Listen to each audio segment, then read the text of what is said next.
नमस्कार दोस्तों, आप सभी का बहुत बहुत स्वागत है हमारे सबसे बड़े न्यूज चैनल में, जहां हम आपके लिए लेकर आते हैं हर दिन देश और दुनिया की 10 बड़ी खबरें और काम की खबरें। हर एक खबर जान लेना आप लोगों के लिए बेहद ही जरूरी है, इसलिए आप वीडियो को शुरू से लेकर आखिर तक जरूर देखिए। साथ ही हमारे यूट्यूब चैनल को सब्सक्राइब करके पास वाली बेल आइकन को जरूर दबाइए, ताकि आपको ऐसी महत्वपूर्ण खबरें समय समय पर मिलती रहे और आप हर खतरे और हर खबर से अलर्ट रहे। तो चलिए हम पहले देश में फैली कोरोना वायरस महामारी के ताजा आंकड़ों के बारे में आपको बता देते हैं। पिछले 24 घंटों में देश भर में कोरोना वायरस के 26,120 नए मामले सामने आ चुके हैं और देश में अब तक कुल केसों की संख्या 7,70,000 के पार पहुंच चुकी है, जो कि एक बहुत ही बड़ी संख्या है और यह देश के लिए बहुत ही दुख की खबर है। इसी के साथ अब सरकार ने स्कूलें खोलने की इजाजत दे दी है, बस करना होगा इन नियमों का पालन है। इसके साथ टिकटॉक की भी भारत में फिर से वापसी हो सकती है, यह खबर भी आप लोगों के लिए जानना बेहद ही जरूरी है। कोरोना वायरस महामारी के चलते इन राज्यों का फिर से हो चुका है बहाल है, फिर से लगाए गए इन राज्यों में लॉकडाउन है, यह खबर जान लेना भी आप लोगों के लिए बेहद ही जरूरी है। साथ ही चीन दे रहा है दुनिया को धमकी, कहा बहुत जल्द लाएंगे कोरोना से भी खतरनाक वायरस से, यह खबर भी आप लोगों के लिए जानना बेहद ही जरूरी है। अगर आपको नहीं मिल रहा मुफ्त में राशन तो इन मोबाइल नंबरों पर शिकायत दर्ज कीजिए, सख्त से सख्त की जाएगी कार्रवाई। साथ ही कानपुर एनकाउंटर का मुख्य आरोपी विकास दुबे का पुलिस ने एनकाउंटर कर दिया है और इस एनकाउंटर पर फर्जी एनकाउंटर होने का आरोप भी लोगों के द्वारा लगाया जा रहा है। इसके साथ ही भारत और चीन सीमा पर लगातार दोनों देशों की सेनाओं के बीच में खतरनाक माहौल बना हुआ है। संपूर्ण जानकारी हम इस वीडियो में आपको बताएंगे, आप वीडियो को शुरू से लेकर आखिर तक जरूर देखिए। हर एक खबर जान लेना आप लोगों के लिए बेहद ही जरूरी है। तो चलिए हम चलते हैं पहली बड़ी खबर की तरफ से। हम आपको बता दें, गृह मंत्रालय ने देश भर में स्कूलें खोलने की इजाजत दे दी है, जल्दी खुलेंगे सभी सरकारी और प्राइवेट स्कूल। इसको लेकर एनसीईआरटी ने अपनी नई गाइडलाइन सरकार को भेज दी है। देश भर में कोरोना वायरस महामारी के चलते सभी स्कूलों को खोलने के लिए एनसीईआरटी ने अपनी नई गाइडलाइंस जारी की है और सरकार को भेज दी है, जिसमें बताया गया है कि किस प्रकार से पढ़ाई का सिलसिला शुरू होगा और बच्चे, पेरेंट्स और टीचर्स को किन किन बातों का रखना होगा ध्यान है। 6 चरणों में शुरू होगा पढ़ाई का सिलसिला।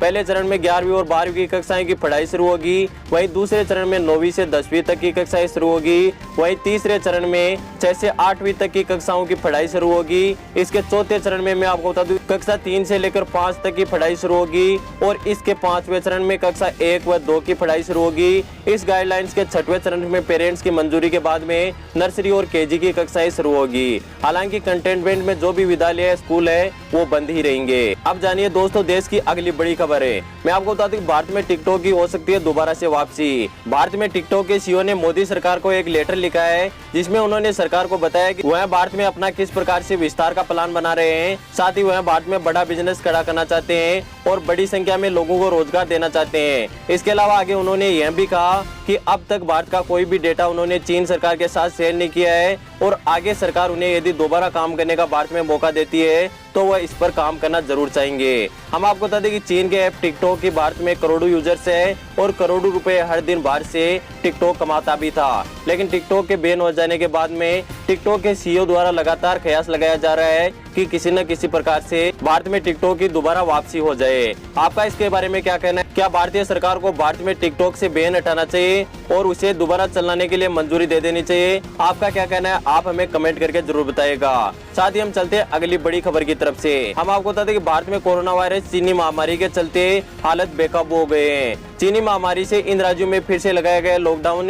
दोस्तों हम आपको बता दें कि भारत में कोरोना वायरस महामारी तेजी से फैल रही है और प्रत्येक दिन 20,000 से अधिक नए मामले सामने आ रहे हैं। इसलिए कई राज्यों ने अपने सबसे ज्यादा प्रभावित इलाकों में फिर से लॉकडाउन लगा दिया गया है। बिहार के पटना में पिछले 3 हफ्तों में तेजी से आए नए मामलों को देखते हुए जिला प्रशासन ने शहर को 7 दिन के लिए फिर से लॉकडाउन कर दिया है। वहीं बंगाल में भी कंटेंट जोन को 7 दिन के लिए लॉकडाउन कर दिया गया है और इंदौर के हथौद के क्षेत्र में अनिश्चितकालीन के लिए लॉकडाउन लगा दिया गया है। साथ ही उड़ीसा के भी सभी शहरी क्षेत्रों में 5 दिन के लिए लॉकडाउन लगा दिया गया है। इसके साथ ही चलते अगली बड़ी खबर की तरफ है। चीन ने दी दुनिया को धमकी, कहा बहुत जल्द आएंगे कोरोना से भी खतरनाक वायरस से। इस बात का खुलासा चीन की कम्युनिस्ट पार्टी के अखबार ग्लोबल टाइम्स ने किया है। उन्होंने अपने संपादकीय लेख में लिखा कि अमेरिका, भारत समेत तमाम देशों को चीन के खिलाफ उकसा रहा है। जो देश अभी अमेरिका का साथ दे रहा है उन्हें लंबे समय के बाद में इसकी भारी कीमत चुकानी होगी। साथ ही चीन ने कहा कि चीन का बाजार अमेरिका के बराबरी है चीन के 100 से ज्यादा देशों के साथ व्यापारिक संबंध है और अमेरिका इन संबंधों को खराब करना चाहता है।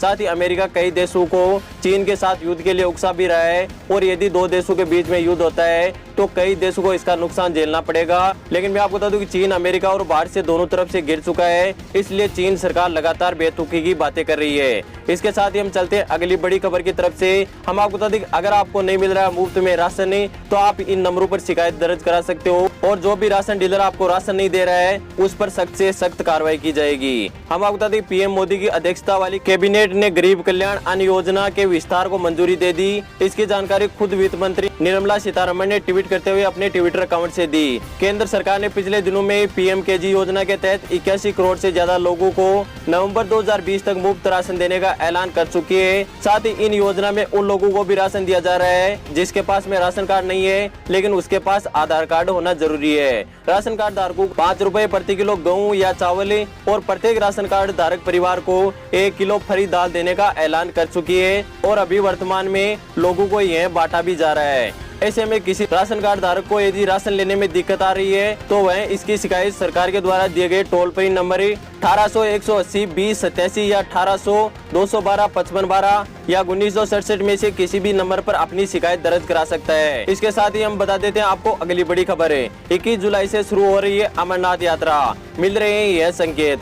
कोरोना वायरस के चलते एक और सभी धार्मिक यात्राओं को स्थगित कर दिया गया है। वहीं नए केंद्र शासित प्रदेश बने जम्मू कश्मीर में विश्व प्रसिद्ध अमरनाथ यात्रा 21 जुलाई से शुरू होने जा रही है, जिसका समापन रक्षाबंधन वाले दिन यानी 3 अगस्त को परंपरागत रूप से होगा।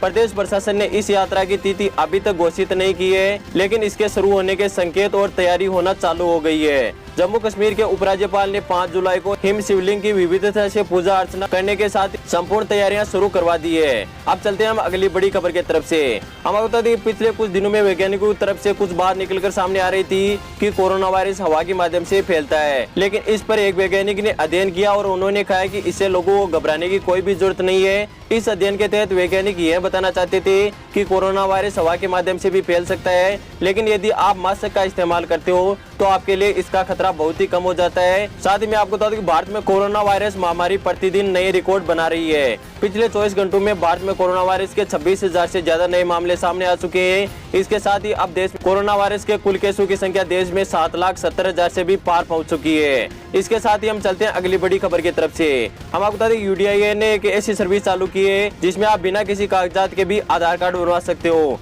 अगर आपके पास कोई भी पेपर नहीं है, आपके पास कोई भी डॉक्यूमेंट नहीं है, तो आपको एक इंट्यूटर की जरूरत होगी जो आपकी जान पहचान का व्यक्ति होना चाहिए। आप उसको साथ ले जाकर अपना आधार कार्ड बनवा सकते हो, लेकिन आप जिस व्यक्ति को साथ ले जाते हो वो आपकी जान पहचान का होना चाहिए और उसके पास में आधार कार्ड अवश्य होना चाहिए। इसके साथ ही हम चलते हैं अगली बड़ी खबर की तरफ। एशिया कप रद्द होने के साथ ही IPL 2020 के आयोजन होने के चांस बढ़ गए हैं। दोस्तों मैं आपको बता दूं कि दिसंबर में होने वाले एशिया कप को कोरोना वायरस महामारी के चलते रद्द कर दिया गया। इसके साथ ही अक्टूबर और नवंबर में होने वाले T20 वर्ल्ड कप पर भी संकट के बादल मंडरा रहे हैं।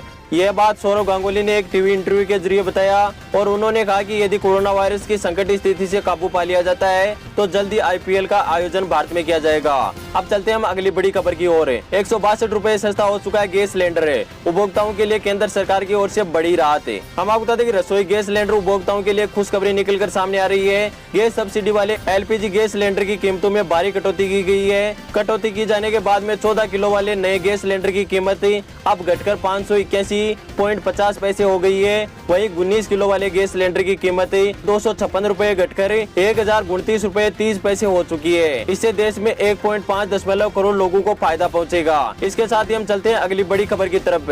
हम आपको बता दें कानपुर में हुए एनकाउंटर के मुख्य आरोपी विकास दुबे का उत्तर प्रदेश पुलिस ने एनकाउंटर कर दिया है। मैं आपको बता दूं कि विकास दुबे इस घटना के बाद में लगातार फरार चल रहा था, जिसके बाद में 9 जुलाई को मध्य प्रदेश पुलिस ने उसे उज्जैन के महाकाल मंदिर के आसपास से गिरफ्तार कर लिया गया था। लेकिन मैं आपको बता दूं कि यूपी पुलिस के द्वारा जो 10 जुलाई को एनकाउंटर किया गया है, यह एनकाउंटर एकदम फिल्मी अंदाज में किया गया है और लगातार इस एनकाउंटर पर लोग सवाल उठा रहे हैं कि यह एनकाउंटर पुलिस के द्वारा फर्जी किया गया है। पुलिस का यह कहना है कि विकास दुबे को जब वह MP ले जा रहे थे तब पुलिस की गाड़ी पलट गई और विकास दुबे पुलिस के साथ हाथापाई करने लगा और हथियार छीनने की कोशिश की।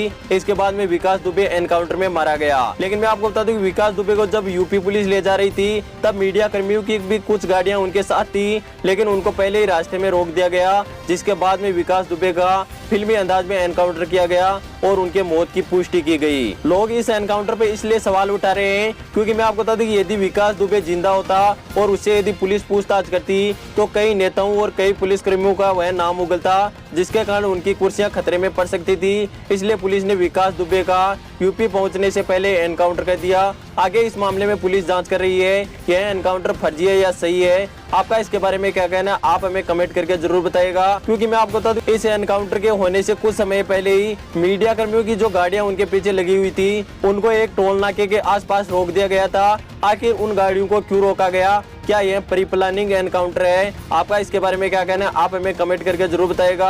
दोस्तों फिलहाल के वीडियो में बस इतना ही। वीडियो पसंद आया तो लाइक जरूर कीजिएगा और आगे भी ऐसी महत्वपूर्ण खबरें और काम की खबरें जानना चाहते हो तो अभी हमारे यूट्यूब चैनल को सब्सक्राइब कीजिए और उसके पास में एक छोटी सी बेल है, उसे भी ध्यान से दबा दीजिए ताकि आपको महत्वपूर्ण खबरें और काम की खबरें समय समय पर मिल सके। मैं मिलता हूँ आपको किसी नेक्स्ट न्यूज वीडियो में, तब तक के लिए जय हिंद, वंदे मातरम, धन्यवाद।